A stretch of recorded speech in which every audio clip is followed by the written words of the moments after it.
I'm live. Let me know if you can hear me. I think everything should be checking out fine. Yeah, my microphone is on. Leroy is in the chat from a few hours ago. Says it's nearly 9 in the evening in the United Kingdom. Looking forward to watching you live in 4 hours time. 1 in the morning for me. Love and prayers for you and your mom. Thank you, Leroy. Again, if Leroy can stay up to 1 o'clock in the morning in the United Kingdom, I'm freaking doing this at 6 o'clock Mountain Time, 8 o'clock my time.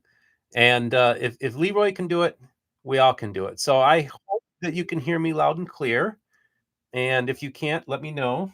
Um, also, why don't you talk in the chat? We'll just get started here in a minute or two. Hold on one second. I got to shut off one thing. There we go. And yeah, we'll just chat for a couple minutes, and people will start jumping on as they get notifications that we are going live. If you want right now, if you have any questions or comments, please hop on. And by the way, what do you think of my hat? This is from Jonathan Neville. I got this a few years ago from him. I actually got this from Boyd Tuttle of Digital Legend Publishing. All right, so I wanted to actually have a conversation today about, and we'll put the MBR hat on. I just thought I'd have a little fun with this one. I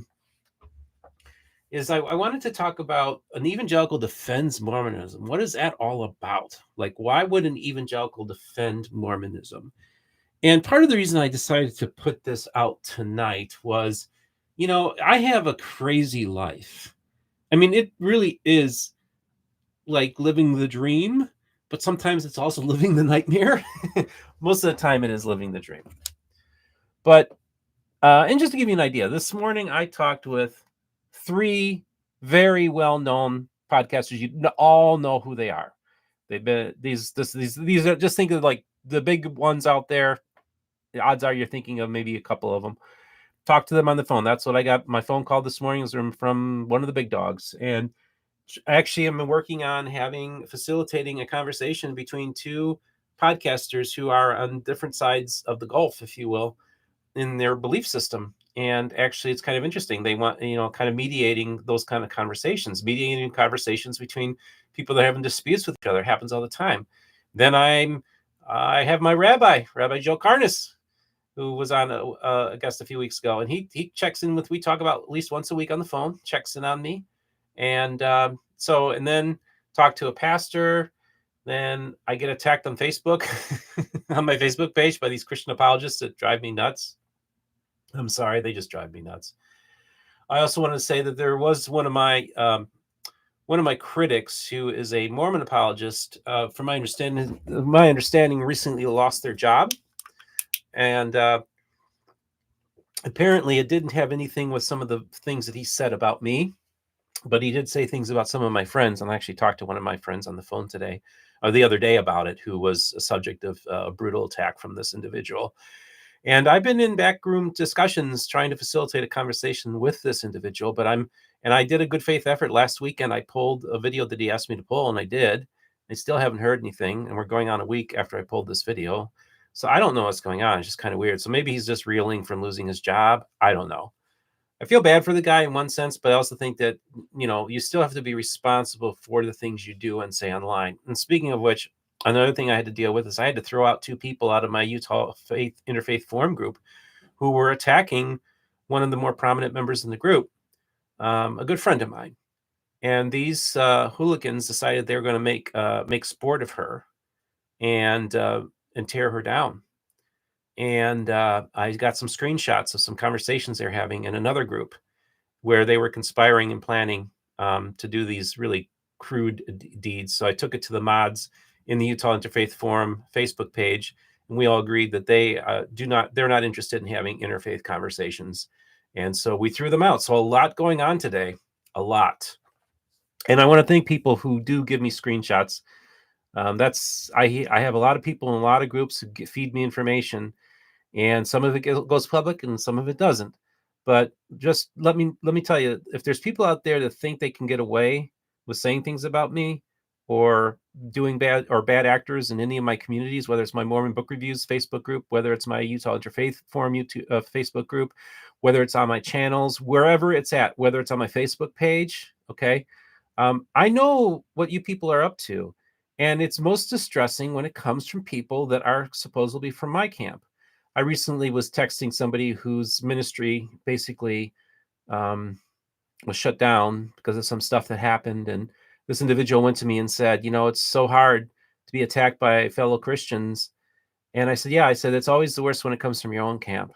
And really the vitriol and the hatred that I have received from some camps within the Latter-day Saint apologetics community still pales in comparison to the attacks. Well, I have to say the one individual who did attack me was more vile than anything that I received from Christian apologists. So let me make that clear. And I'm still making an effort to reach out to this person, just so you know. But I don't know. Maybe that door has closed, especially after some of the stuff that he said about some of my friends. But these people, they get mad at me because I gave Mormon missionaries a Book of Mormon. I mean, come on. You give them a Bible. Well, guess what? They have Bibles already. They use the King James Version, so they already have a Bible, okay? And I gave Mormon missionaries, Church of Jesus Christ of Latter-day Saints missionaries, some copies of the Bickertonite Book of Mormon, which is produced in Monongahela, Pennsylvania, your Pentecostal cousins. Monongahela, there we go. Your Pentecostal cousins. Third largest church in the Restoration. They have these cool pocket editions of the Book of Mormon that has the words of Christ in red. So it's a red letter edition. And so I want to share with the Mormon missionaries the history of the Restoration that they're not being told, which is they never heard of this group. They may have heard of the Community of Christ, and they may have heard of FALDS, and that's about all they've probably heard about. But there's so many different manifestations and expressions within the Restoration, and one of them, and again, talked about in Stephen Shields' epic publications, Divergent Path of the Restoration. There's so many different groups, and I'm trying to educate the people in the Restoration about the history of their movement that they haven't heard before. So I'm using this as a good faith effort to be a friendly neighbor. I feed the missionaries. I take care of them. They come over to my home. I show them my studio. They get to peruse my books in my library. And we have good fellowship, good conversations with each other, and productive, decent, humane conversations. So to attack me for giving Mormon missionaries a Book of Mormon is just incomprehensible to me. It's stupid. And we have really good conversations. As a matter of fact, I personally think I should be a member of the Calvary Facebook group because I actually have been able to impart a lot of good information to Mormon missionaries that have been helpful to them. And I think I'd be an asset into that group. Just a suggestion. And yes, I know I'm not a member, but it doesn't mean that I can't be helpful. I'm a friend. I'm not an enemy of the church, but I'm also not like somebody who's just going to, not be critical of it too. I have been very critical of the Latter-day Saint Church, as I have been of the evangelical churches as well, and the Catholic Church and other religions. There is things to point out and criticisms you can make in all the different groups. I just think it's very hypocritical for people to attack another religion when they're not dealing with the issues in their own camp. And trust me, the evangelical camp, it's a mess. This is a dumpster fire that's going on here.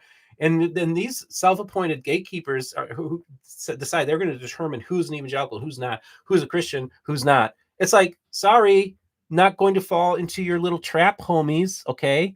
I'm sick and tired of playing your games. I'm an evangelical Christian, and I'm going to proclaim that for a very long time, for the rest of my life, probably. And there's nothing you can do that's going to stop me from saying it. Because if you think that evangelicalism is only your little core group of people, you don't know. Look, I could pull out William Jennings Bryan's book here. One of the most important evangelicals in the history of the United States. And guess what? He was a progressive. I'm not a progressive. You keep on trying to calling me a progressive, but guess what? There's room for progressives in evangelicalism. And there sure as heck is room for a libertarian Christian in evangelicalism as well.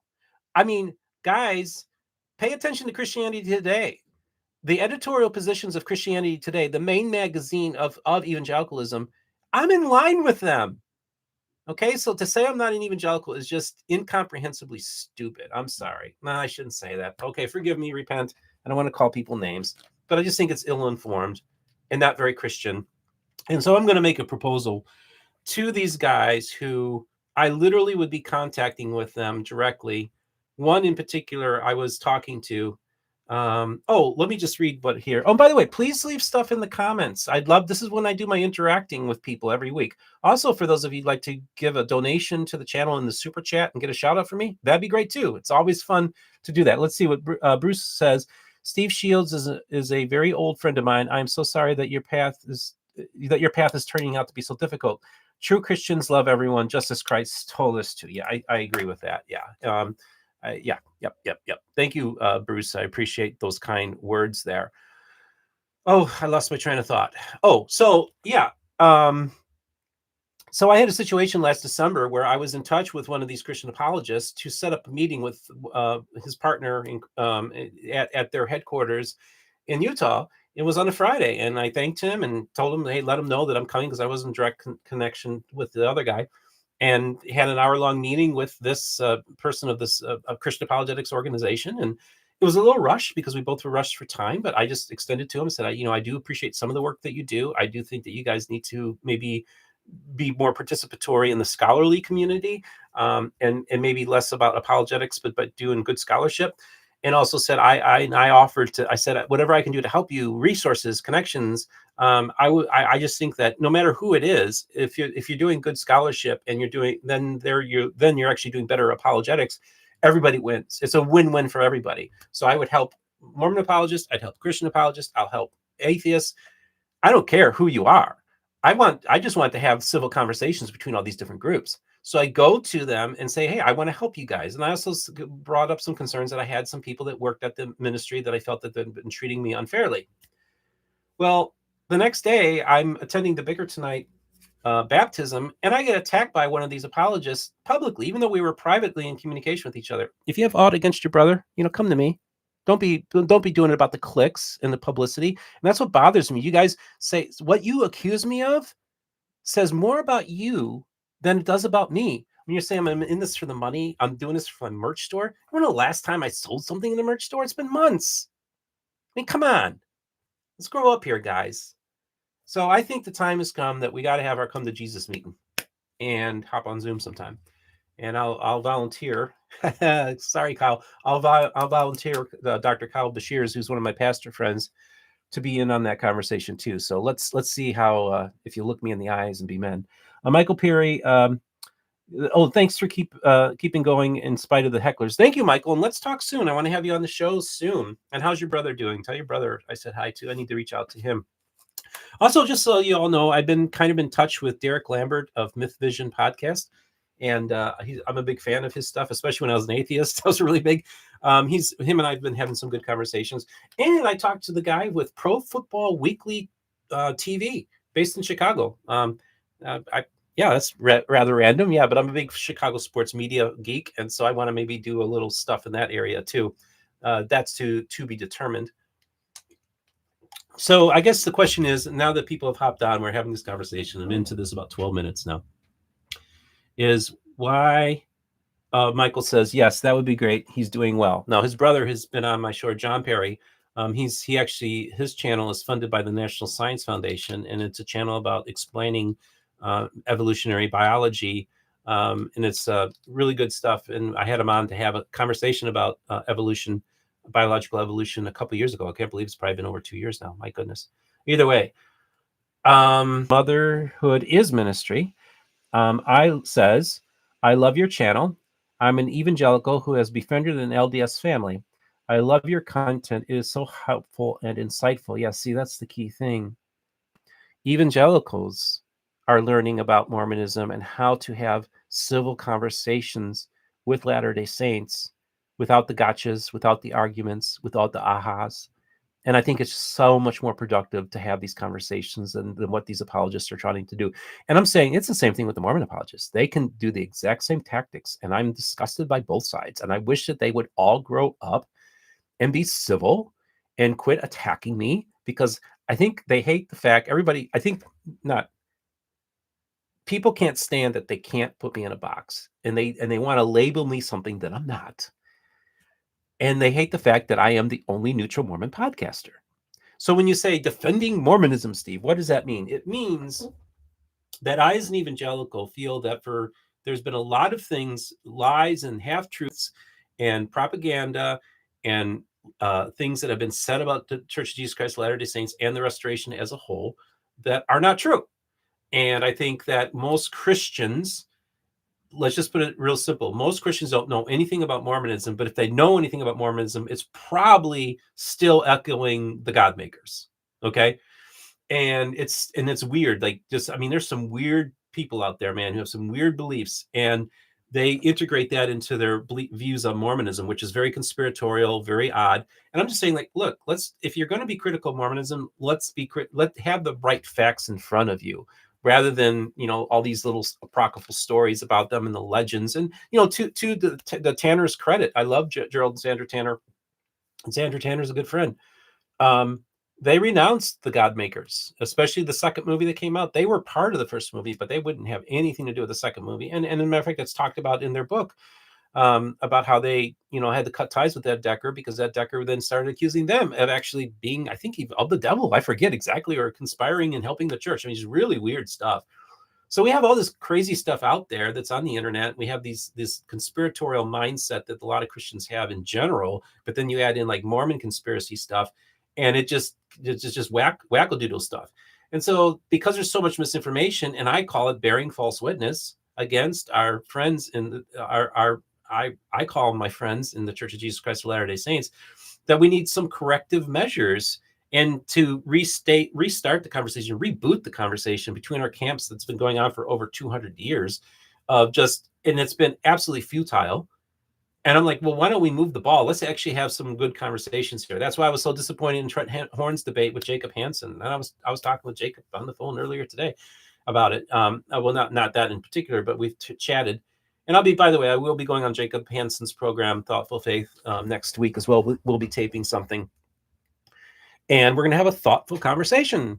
And but yeah, it's just very frustrating to see even a Catholic apologist using the same lazy arguments that a lot of your Calvinistic based people are using. Essentially, Trent Horn said in one of his videos, and that's what caused me to say a not so nice thing about Trent, was the reason why the Book of Mormon isn't true is because, well, the Catholic Church is true, therefore the Book of Mormon can't be. That's apologetics. My particular brand of Christianity is true, therefore yours can't be. Essentially, is what apologetics is, and at its basis place. That's why I never engage in apologetics, because I just find it to be a futile effort. But I will say Jacob Hansen ran circles around Trent Horn in much the same way that like Kwaku ran circles around Aaron Schlafloff a few years ago. 18-year-old Kwaku, high school student. And I love Aaron, but that was such a disaster. And I even tell people, I said, I almost feel like God called me into this space to kind of be a correction to a lot of that stuff that had happened out there. So, okay, thank you for leaving comments in there. I would love to hear more. Most of people watch these when afterwards. I really want to encourage people to jump on, typically Friday nights at 6 o'clock, where we have these conversations. So let me think what else here. There's a few more things I wanted to talk about. And again, I'm open to having conversations right now in the live chat. Oh, hold on. Motherhood is ministry, right? And no need to convert them, just a friendship. I think if I were younger, I would have felt the need to convert them, but just a genuine friendship. Yes, that's the other thing too, is that when you're young, you're insecure, and anybody that's a little different than you want to correct. So yeah, with maturity, you can learn to coexist with people that are different than you, and not try to convince them that your God can beat up their God. Oh, two converts is in the house. Two converts. You guys, I think you guys picked up a few subscribers since coming on my program. I hope that I was able to help you with that endeavor. Those guys are Rusty. Good to see you. And then say hi to Jason for me. And yeah, so good indeed. You guys picked up some good. I'm glad to help you. Yeah. So Rusty has an evangelical background, and Jason Olson, who wrote the Burning Book, has a Jewish background, and they both converted to the Church of Jesus Christ of Latter-day Saints, and they have a YouTube channel called Two Converts. So check that out. So really glad to have them in the house as well. So yeah, this evangelical is going to defend the Mormon Church when he feels that it's being misaligned, I guess, is that a good word? Or it's being lied about, or it's not being properly described or understood, or it's just being used as anti-Mormon propaganda, and which is a type of anti-religious bigotry.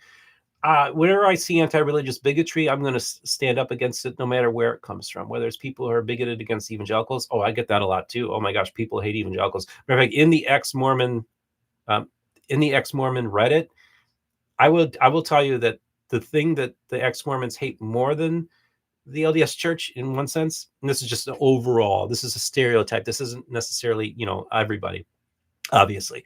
But I would say they hate evangelicals even more than they do the church they left, just so you know. So I know what it's like even to be, discriminated against for being an evangelical. I know what it's like to see Mormons being discriminated against. But I also like to, when I was at Stake Center opening last year, and almost everybody in this ward here are from Utah, and they went and they said how, oh look, those Mormons, they built a church building down there, and the lady says, yeah, that's where I'm going to be going to church, and her kids were not allowed to play with their kids anymore as a result. And I said, that's terrible. I feel so bad. But I said, but you know what? I will tell you, there's similar stories that I hear from evangelicals who are not allowed, their kids aren't allowed, that the Mormons wouldn't let their kids play with the evangelical kids. And they looked at me and they said, you know what? You're absolutely right, Steve.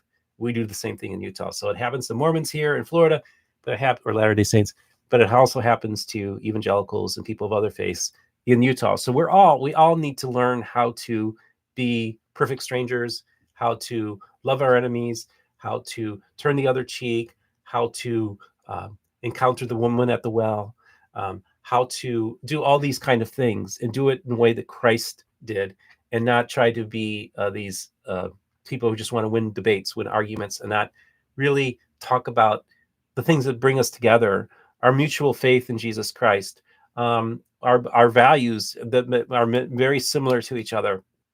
And I tell people, all these Christians, they look for the devil. They're always looking for the devil in the details when it looks to other groups that are different than them. So why don't they look for the Jesus rather than the devil? And if you look for the Jesus, guess what? It's going to be a completely different thing than if you're always looking for the devil in the details. So it's really, really important that we have epistemological humility, like my friend John DeLynn says. Yeah, guys, guess what? You don't know it all. Nobody does. So I don't know what's going to happen with this Mormon apologist who vilely, just horribly, just went after me and in a very disgusting way. And I'm starting to lose hope. That I was given hope that maybe we would do a Zoom and try to work something out, but I don't know, especially after the stuff that he said. It's even less now about what he said about me. It's stuff that he said about my friends, including one that I talked to earlier this week. I was like, man, I don't know if I really want to talk to this guy. I think that there's something wrong with him. But again, I don't know. I don't know what's going to happen with that. So I do have, people in the LDS camp that don't like me and attack me, and I have people in the Christian apologist world that don't like me either. But I just learn to forgive and love, and I do forgive them, and I would like the opportunity to actually talk to them. I've been hurt by them. I've been hurt by them a lot, and I'm like, I know exactly how Mormons feel now, because they're the same victims from these same people, from the same attacks that they're doing to me. So I know what it's like to be walking to General Conference, seeing those yahoos holding signs outside or at temple dedications. And not everybody out there that does it is a yahoo, but there's plenty of them. And I do think that the good people, the sincere Christians that are in those crowds, they really need to separate themselves from those groups, and they need to renounce the anti-religious bigotry, the anti-Semitism that my rabbi friend, Rabbi Joe, received from these hooligans at General Conference. We need to end to anti-religious bigotry, anti-Catholicism, anti-Semitism, anti-Mormonism. We need to stop the bigotry of going after people who have different religious beliefs than you. That's why we have the Utah Interfaith Forum, to have civil conversations, despite attempts to hijack it in the last couple of weeks. That ain't happening, homies. If any malevolent actors are in the Utah Interfaith Forum, we will find you and we will get you out, because I'm not here to cause division. I'm not here to burn bridges. We're here to build bridges. We're here to knock down walls and get all the image bearers talking to each other. I think that's my calling. All image bearers talking to us. We are all his children. All right, let me read what Bruce says. To give you another opposite example, when I was a PC volunteer in Iran, I was in the market, and a vendor said that the mullah gave a sermon about me the night before. He said, "You are a Muslim." And Bruce says, I said, "What?" He said, "We know you are Christian, but being a Muslim means doing the will of God. We have seen you give alms to the beggars, as we know you don't drink and don't even smoke." Oh, see, that's an interesting perspective. Yeah. So the imam said that you're a Muslim. They said that people could eat with me without being afraid of uncleanliness. Well, isn't that an interesting story to tell, Bruce? Thank you. Thank you for sharing that. That's fascinating stuff. Yeah, and it's cool that a mom would say that. I don't know if he'd say that about me, but I do think that it's good that when we do realize that there are good people in all different groups of people. And I tell them, I said, rather than look for the devil, look for the Jesus. And where you see the good, that's where you see Jesus. And whatever label it's called, I don't care. God's children are not about what building they go to on Sunday morning or Saturday morning, God or Friday night, whatever. God's people are part of the invisible body of Christ. And we all are followers of him, even though we might be called different names and attend different things and groups. But where we see the fruits, Christ said, you will know them by their fruits. Where I see good fruits, I see Jesus. It's really simple. Jesus gave us that wonderful means of testing. Doesn't take much more than that. Doesn't mean about got to have right doctrine, right belief, right this, right that. It's like, I think it's crazy that these people would say, well, you're only a Christian. Look, I have never claimed that the Church of Jesus Christ of Latter-day Saints is a Christian church. I said within the context of it being Orthodox Nicene creedal Christianity, it most certainly is not. And I've made this very clear on many, many different forums. Okay. But I will say, just academically, I would say that it is Christian, but it's heterodox Christianity. Okay. So it's not Orthodox, it's heterodox. But I'm willing to use the label in the broadest sense of the term of Christian in that sense. It is definitely an Abrahamic religion. Even somebody at the Southern Baptist Convention even said that they're an Abrahamic religion. So I'm trying to remember his name. I was just talking about it to somebody the other day. So for me, that's the key thing, is that you'll know them by their fruits. Where you see the good, that's where you see Jesus. And when somebody goes to me and says, Steve, I'm a Christian, I just take it at their face value. I don't try to make them go through some religious tests. I don't ask them certain things about doctrines. I just look for the fruits. If I see the fruits, okay, great. If I don't see any fruits, then I question, but I'm still going to treat them as a fellow image bearer and according to the decency and the dignity of being an image bearer. This is not a very complicated process at all. This is not complicated at all. It's actually very simple. But we have created these man-made divisions and these man-made labels and determined that this person's in group, out group. If you're in my group, that's fine. If you're outside, then you're a bad guy. That's why when they try to put labels on me, they're doing it to dismiss me. And I'm sorry, you cannot dismiss me anymore. Just can't happen, people. It's not going to happen. I know what you're trying to do. And it ain't going to happen. So I'm not falling in your trap. Michael says, I am Trinitarian, but LDS believe Jesus is the Son of God, the Lord, and divine. They differ in metaphysic theory. And then he continues, which Jesus never seemed to make a big deal of. Bambi says, correct. The difference is LDS understand Jesus as the literal Son of God. Right. And I guess, yeah, literal. Yeah. And what does that mean? Because I would think most Christians would say, yeah, Jesus is literally the Son of God. But that means something different, right? So, yeah. And yeah, this is the other thing, speaking of the Trinity. So if the standard is that you go to a Trinitarian church, that makes you a Christian, if that's one of the standards you're going to use, well, then does this mean that somebody's a Christian automatically if they attend a Trinitarian church? But let me ask you, let's say if you ask that Christian about the Trinity, and I do this all the time, I'll ask them to describe the Trinity, and it's always modalism. So here they are, they're uttering a heresy that's not true Trinitarianism. Does that mean that they don't go to heaven now because they don't have the correct understanding of the Trinity? So does it mean you go to a Trinitarian church makes you a Christian, or is it the right understanding of the Trinity that makes you a Christian? Because if 90% of Christians can't identify the Trinity, or give the correct definition of the Trinity, and that's probably not too far off accuracy wise, then what does that mean? Does that mean they're going to hell because they have a different definition of the concept of God and the Trinity, and it's just as heretical in many ways as they would say Mormonism is? So what's the standard that we use here? You go to the right church, or you believe the right beliefs? Is it your works, your actions, and all these kind of things? I think we need to, these are better conversations to have rather than just say, "Oh, Steve, you're not a real Christian, or you're not an evangelical." It's like, okay, whatever. I've never denied that you're evangelicals. I wish you'd accord me the same. And that's actually just comes down to it. It's just out of respect. My friend, she's transgender, and she prefers to be her gender pronouns to be she. Fine. And I'm going to call her she out of respect to that individual. Whether I agree with everything they do or say, I don't. But it's just common decency. Go on and saying you're he. No, you're not a girl. You're not this. That's so retrograde. That's so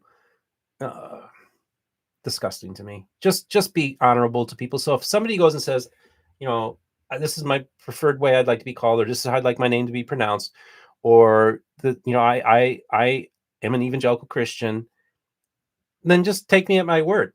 Now, if I was an evangelical Christian and then said that, no to the Trinity, that Jesus was just a man, that all this kind of stuff, and I'm actually taking all the doctrines that are part of Orthodox Christianity and saying they're not true, well, then you might have something there. But you can't nail me on that. I have critiques, I have criticisms now and then about certain institutions and about how they conduct themselves.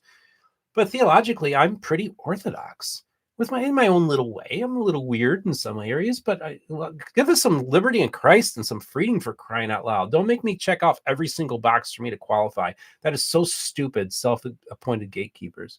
Okay. Oh, my friend from Mexico, Gustavov. Hey, Steve, I get it. Sometimes the worst critics come from your own camp.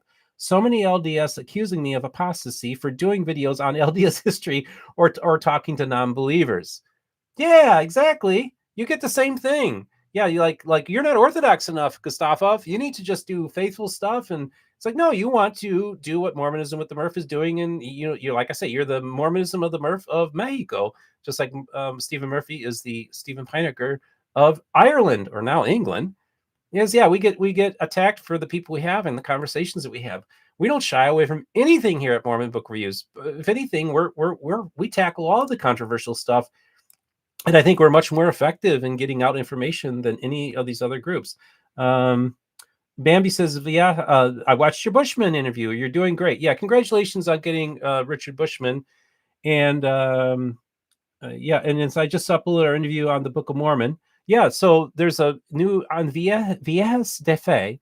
It's a Spanish language channel. He actually uploaded a video featuring me and a few other people about the Book of Mormon. So, and Viesa says, I am currently visiting different churches, Catholic yesterday. So that's great. Awesome.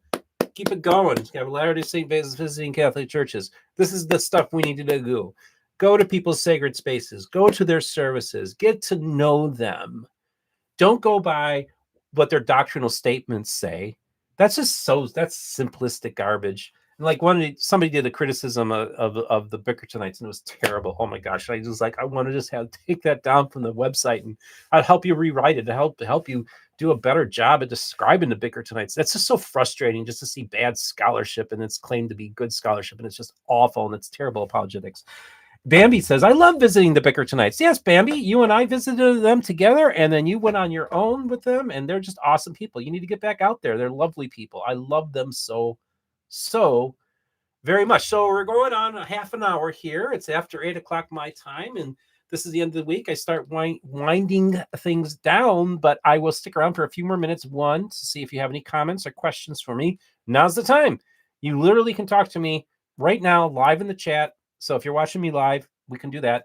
And again, if you'd like to get a super chat donation to me while we're doing this episode, that's great. Again, not doing this for the money. Oh my gosh, I get accused of doing this for the money. I'm like, oh. I was talking to Kyle Bashirs about it on the phone today, and Kyle's like, yeah, I came and visited you, and you had the Maserati. And I said, yeah, you've been in my house. You know how rich we are. Live in a 50-year-old mobile home with my mom. I drive a 16-year-old car. I ain't getting rich off of this at all. But I do love everybody. And I do appreciate you. And I love the people. I love the ex-Mormons. I've had many of them on my program. I love the members of the Church of Jesus Christ of Latter-day Saints. I love the members of the Community of Christ and the Church of Jesus Christ and all the different groups within the Restoration. I love going and visiting other Christian churches. I love my church, the Harvest in Sarasota, which is a strain of evangelicalism that I can agree with. Yes, they're called the New Evangelicals. So yes, I can call myself an evangelical. I almost chucked that term a year ago because I was so disgusted with some of the stuff that was done in Jesus' name and the evangelicals' name. And I thought, do I really want to be associated with these? But no, I've chosen to stay and fight. We got to reclaim evangelicalism from this vile movement that has corrupted our people and made it all about politics, about who you vote for, and it's not about serving the poor. It's not. As a matter of fact, you go to. Well, I don't want to talk about that. I'll stay out of the politics. It's just. I'm just so saddened to see what's happened to our country, and I'm so saddened to see what's happened to the evangelical world. And then they want to throw me out, like one of the few people that actually is willing to even use the term evangelical, who's willing to have civil conversations. They want to throw me out because I don't fit in their box. This makes you guys look so bad. Look, you're commenting on my Facebook page, and there are Latter-day Saints that are looking at this and saying, like, man, I'll tell you one thing, if I were to leave my church, I certainly wouldn't join theirs. Just remember that. Just remember who your audience is. Think of the people that are watching these conversations that we're having. And you're choosing to publicly go after me as opposed to, reaching out to me and say, hey, Steve, we have aught against you, but can we have a conversation? No. And I've frequently I've not gone after, but made attempts to have conversations, and they blow me off. Like, I'm sorry, you're not even being biblical in your approach and how you're handling me. And I think it's because you feel that I'm not a true Christian that you can do that. I'm sorry, not very Christian. And I think it's not your place. Oh my goodness. Janine gave $20. So thank you so much in the super chat. We got $20. Awesome, Janine. You're so freaking awesome. See, I'll give you a heart. Can I give you a heart? I think I gave you a heart. Janine, $20. That's great. I appreciate that. It means a lot. And I think you gave before, didn't you? I think you gave once before. It sounds your name sounds familiar. I'm pretty sure you did. Okay, then let me just read. Bambi, I agree. Community of Christ leaders. This is from Bruce. Community of Christ leaders have always had members of the first presidency who had some very different beliefs. That's a good point. Thank you for pointing that out. Gustavo says, when I hear those accusations, I'm like, do you know how monetization works on YouTube? Haha, thank you. Yeah, thank you. Because nobody's getting rich unless you literally have, hundreds of thousands of subscribers. You're not going to get rich on YouTube. That's just the reality. And then Steele says, we can't build bridges only on one side of the river. That's right. That's very true. It is a two-way street, and we need to have people on the other side building bridges too. And there are good evangelicals out there that really have grasped onto what we are all about. And I'm friends with many pastors that love what we're doing, and we're having different conversations. So people says, I need to see a pastor. I got pastors. I got pastor friends. I have my own local pastor, but I have many other pastors that I receive wise counsel from. I'm not alone. Sometimes people think I am a lone ranger, and I am in some ways. Always have been, probably always will be. But I'm blessed to be surrounded by some really great people of God that have been a blessing to me and have counseled me and have corrected me and pointed out maybe I'm a little arrogant sometimes, a little prideful, and I need to repent of those things. Even my health condition, I think that was God's way of getting me to get down on my knees again. And I think they brought me to my knees, and I needed to be put there. Okay, yeah. So yeah, one example. This is from Bruce. One example was Joseph Smith III appointing William Marks, which, by the way, I'm going to be interviewing Cheryl Bruno and her co-author John Dinger about the William Marks book. And Bruce says about William Marks, one example is Joseph Smith III appointed William Marks, who told him his dad had been involved with polygamy. And then Steele says scouts must often travel alone for a time. That's right too. Yep, got to do that. So we're scouting it out. We're looking for, what are we looking to do? Well, in one sense, we look forward to the return of Christ as Christians. Many people want to believe that I'm bringing forth Zion within the context of the restoration. I don't know what that means sometimes, but I do feel like there's some good things that I've learned about Zion in the restoration context. Look, I am not a member of the restoration. Well, I've been told I am part of the Restoration, but I'm not a member of any Restoration church. But I'm a friend to people of goodwill who want to have honest dialogue and conversations, wherever they come from. I think that's a beautiful thing that Mormonism has actually done, and I want to emulate some of the good things that Mormonism does as well. Learn from them, and then they can maybe learn from me. People learn about evangelical Christianity because of my channel and have a more positive view of evangelicalism than what they had before. So again, I don't get the hate and just the negativity. All right, so I'm going through, making sure I got all of the chats in here. I think I've covered every single chat. And Janine, I want to thank you. God bless you for the $20 donation today. And I think I'm going to start wrapping up. I'm on 40 minutes on this thing. That's usually about where I'm at. I usually do about 45 minutes every Friday night, almost every Friday night. I do enjoy the dialogue I have with people. We've had a pretty decent turnout of people at a nice little chat here. And most of you, again, are going to be watching this after it's been filmed live. So I, of course, would love to hear your comments in the comment section to get your feedback on this as well. For those of you who'd like to financially support the channel, I do have links in the description of this video for you to do it. And again, I can't do it without you. I really do appreciate the small donations that I get. It's mostly just, little bit here and there, 5, 10, 20 bucks. And you got Patreons. Occasionally, once in a while, somebody will buy something from the merch store. Like I said, it's probably been months since I've sold something in the merch store. So for somebody to attack me for that, so I don't push it. Come on, I feel uncomfortable pushing the money stuff, to be honest with you, because I don't want people to think I'm profiting off of this as well. But I am putting out good quality products. I'm putting out look. This channel gets acknowledged in journals, in books. It's many Wikipedia articles that deal with Mormonism. The interviews are cited in. We've broken some of the biggest major news stories in the history of the Restoration have been broken on this channel. When you think about that, this guy with his mom in a 50-year-old mobile home is the clearinghouse of information about the Restoration, which I think is really cool. And I want to say that, look, for those of you who are what I would consider my Christian brothers, who are apologetics, who feel they're defending the faith against a false religion, is what they think that, or even a cult, whatever they think what Mormonism is.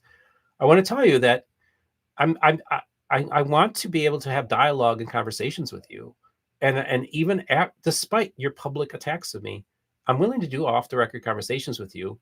If you're willing to have conversations, I'm willing to talk to you. I'm not one of those people who's afraid to talk to people that are different than him. I talk to people I disagree with every single day. I talk to people that have fundamentally different worldviews than I do every single day. I know what that's like. I can handle that. And I would think you could handle me, for crying out loud. Okay, Janine, my evangelical friends are great. I love their passion for our Savior, Jesus Christ. Thank you for what you do. Yeah, see? And you know what? There's many Latter-day Saints that listen to evangelical music, watch evangelical ministries on YouTube and on television. They get fed by these ministries as well. I just wish that evangelicals would be a little bit more humble in their approach and realize they don't have all the answers. Pastor Jake has done very well being respectful, but not shying away from his beliefs. Pastor Jake, or is it Pastor Jeff? I think you mean Pastor Jeff of Hello Saints. But yeah, again, that's another example. Like, what are you saying about Pastor Jeff? Are you attacking him too? I don't know. I know some of you have, but others have said that they consider him a Christian, to be a brother in Christ. And then my question is, well, then what's the difference between me and Jeff? Don't get it. Not consistent at all. All right, everything is great. I'm getting tired. I'm getting thirsty. It's hot. Oh, we're under a heat advisory in Florida. Think about that. It'd be like being under a freeze warning in Alaska. It's actually even too hot for Florida. It's crazy. So either way, I love all of you. I will hopefully see you next week on next week's live stream. Got some great interviews lined up. I'm going to be interviewing somebody about the newest edition of the Book of Mormon. That's a modern English version of the Book of Mormon. We're going to talk to the editor of that. Robert of Book of Mormon Edition is going to be talking to me. I'm going to be interviewing Benjamin Schaefer, the polygamist, the Ogden Kraut of the 21st century, on Monday. I'm going to be interviewing Colby Reddish, the attorney, who's done a lot of good work, on Tuesday. On Wednesday, we'll be doing the editor of the Covenant of Christ edition of the Book of Mormon, the modern English version. And then on Thursday, I'll be taping an interview. I'll be appearing on Jacob Hansen's program, Thoughtful Saints. And I don't know when that one will air, and I don't know when any of those will air, but I got a busy week next week, so I'm really excited. Love all of you. Appreciate you. And I think I hit everything that I wanted to hit. I think I hit every comment I wanted to hit.